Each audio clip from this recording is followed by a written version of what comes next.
হ্যাঁ, এরকম ভালো করে বলো তো বাবার নামটা। বলো সুনয়ন বিশ্বাস। বলো সুনয়ন বিশ্বাস। আর তোমার বাবা কোথায় কাজে গেছে? দরকার না, কোন কাজে গেছে? কোথায় গেছে? তোমার বাবা কোথায় থাকে? আমি তোমাকে কোন মাসে গেছে সেটা জিজ্ঞাসা করেছি। আমি বললাম কোথায় গিয়েছে। কোথায় গিয়েছে? বাজারে না, কোথায় গিয়েছে? কোথায় তা ডিউটিটা কোথায় গেছে? কাজ করতে কোথায়? তুমি যেমন এখানে রানীনগরে আছো, সেরকম তোমার বাবা কোথায় আছে? হ্যাঁ, হায়দ্রাবাদে। আর কাজ করে কোথায়? ও জানি না, কাজ করার কথা। আর এই গাড়িটা কার? আমার। কে কিনে দিয়েছে? দাদু। দাদু কয়? মেয়েতে আর ছেলেতে সারাক্ষণ দুষ্টুমি করে করে আর কি দেখো বিছানা টিছানার কি অবস্থা করেছে, হুড়োহুড়ি সারাক্ষণ মারপিট, মানে পিঠোপিঠি ভাই বোন হলে যেমন হয় আর কি, তো সেরকমই। তো আর কালকে আমি জামা কাপড় তুলে না আর গোছানো হয়নি, কারণ মেয়েকে নিয়ে গেছিলাম হচ্ছে একটু ডাক্তারের কাছে, মারাত্মক পরিমাণে ঠান্ডা লেগেছে। তো ওষুধ খাওয়ার পর একটু কমেছে মনে হচ্ছে। আর এদিকে আমার ছেলে টেডিগুলোকে ফেলে তুলো বার করে একবারে যাচ্ছে তাই অবস্থা, ঘর টর একবারে তুলোই ভর্তি করেছে। তো এখনই এগুলো আমি সাজিয়ে গুছিয়ে রাখি।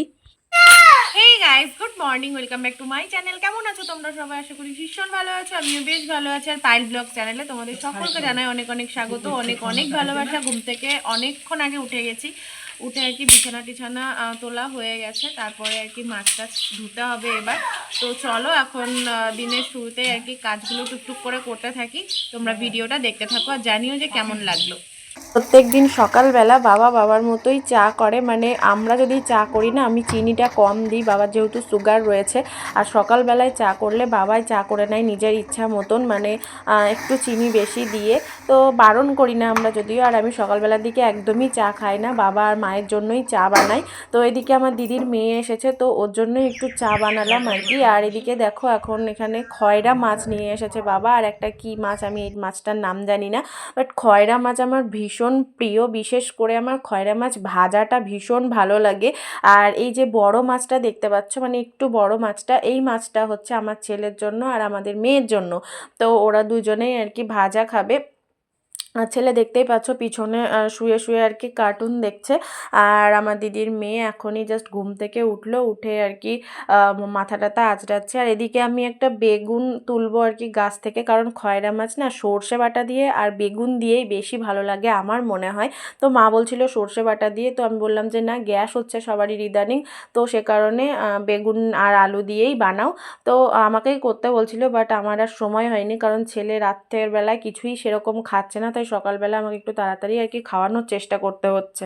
সো গাইস, ভিডিওটা কেমন লাগলো তোমাদের অবশ্যই কিন্তু কমেন্ট করে জানাতে ভুলো না। আর দেখো দিন দিন না আমি একবারে ঘাটের মরা হয়ে যাচ্ছে আর কি, নিজেই নিজেকে পছন্দ হচ্ছে না।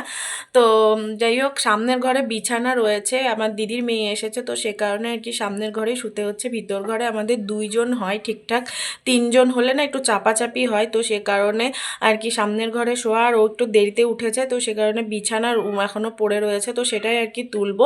তো চলো ভিডিওটা তোমরা কেমন লাগলো জানিও, আর যদি ভালো লেগে থাকে তো জানোই কি করতে হবে। তো চলো আজকের মতন টাটা, আবার দেখা হচ্ছে নেক্সট কোনো ব্লগে।